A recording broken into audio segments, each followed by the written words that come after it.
सुन्तला चाहिँ टन्नै रहेछ यहाँ। हाम्रो साथीहरूले टिप्दैछन्। अलि ठुल्ठुलो टिप है।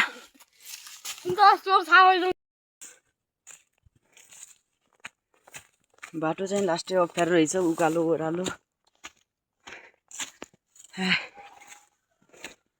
आऊ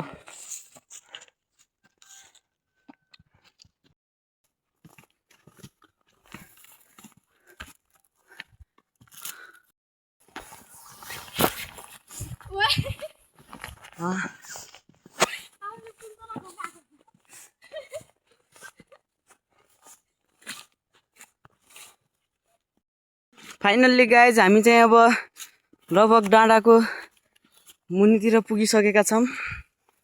गाइज हामी चाहिँ अब लगभग डाँडाको छेउतिर आइसकेका छौँ। ऊ त्यही हो डाँडा चाहिँ, सानो सानो टावर देखिरहेछ।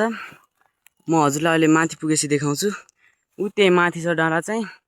हामी चाहिँ लगभग पुगिसकेका छौँ डाँडामा। अहिले चाहिँ हामीलाई लगभग ऊ त्यहाँ पारी स्कुल देखिरहेछ होला, त्यहाँबाट आउने चाहिँ हामीलाई लगभग 1 घन्टा जति लाग्यो। अब साँझ चाहिँ बस यतै हुन पनि सक्छ र घर जान पनि सक्छौँ, फिक्स छैन। टावर चाहिँ यही हो, यहाँ जारमारे भन्ने डाँडाको एनसेलको टावर हो यो चाहिँ। यो बन्या लगभग 4-5 वर्ष जति भयो। अहिले हामी चाहिँ डाँडामा पुगिसकेका छौँ। यो डाँडा चाहिँ यस्तो छ। वा क्या दामी भ्यू देखिने रहेछ क्या यहाँबाट पारितिर। यो चाहिँ हिमचौर भन्ने ठाउँ हो। हाम्रो गाउँ चाहिँ उता पारितिर छ। यता चाहिँ उता थारमारे पर्छ। ल गाइज हामी चाहिँ अब हिँड्दिन बस्नेछौँ।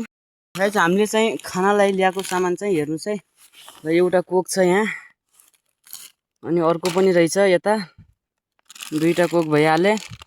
अनि चाउचाउ ल्याएको छौँ। चाउचाउ कति छ? 1 2 3 4 5। अनि गाइज हामीलाई चाहिँ यो दिउँसो प्यास लाग्न सक्छ, त्यही भएर 2 बोतल पानी पनि रेडी पारेर ल्याएका छौँ। हामीले चाहिँ एउटा यो गुरुबुजा पनि ल्याएका छौँ, 1 प्याकेट। हामीले चाहिँ सबै मिसाइसकेका छौँ। ऊ यहाँ गुरुबुजा छ, यता कोक, उता चाउचाउ, यता चाहिँ शिव बस्नु भएको छ, यता लक्ष्मण, अनि म चाहिँ यता छु।